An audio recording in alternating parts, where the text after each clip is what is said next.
Tara, akitin natin ang isa sa pinakamataas na bundok dito sa Pilipinas. This is Mount Kalatungan na matatagpuan sa Pangantukan, Bukidnon with an elevation of 2,907 meters above sea level, and this is the fifth highest mountain in the Philippines. From Davao City, bumiyahe kami ng 6 na oras via Kidapawan dahil hindi madaanan ang Quezon.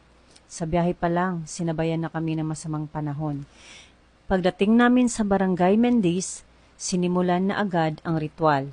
Ito ang isa sa nagustuhan ko pag-aakyat ng bundok dito sa Bukidnon. Dahil may basbas muna galing sa mga dato upang hingin ang kaligtasan ng lahat.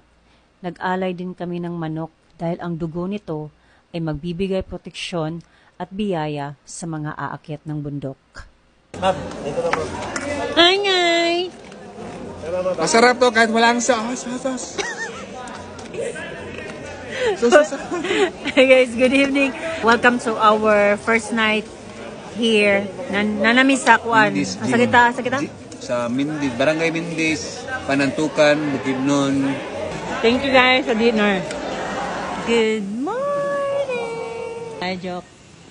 Good morning. Good morning, engineer. Good morning, everybody. Now getting ready. Pila tanan, sir? Ngay. 42. Dili ka na hero to.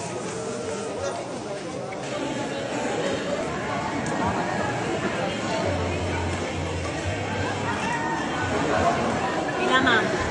Mga 11? Okay. Good luck. Grabe. Ready to go. Oh my God, good luck everyone. Good luck everyone. Naay radyo sa Kidapawan team duha. May monitor ang sweeper kung mag-lead ka mo napon ko midfield script ko napon mi radyo ko live channel monitor lang yung datanan. Tapos sa man sa pinalintan ninyo wala lang. Let's go. Let's do this. Pamawal na this. Tayo nang wala sa tilapia. Pamawal. Sa balay. Pamawal climb. Jok, sorry kayo sa kajok. Nakalupal man daw yung si Dagon. Amigo, madal sila ni Paul. Connections ba? Hi. So karon no mag-start ni maglakaw.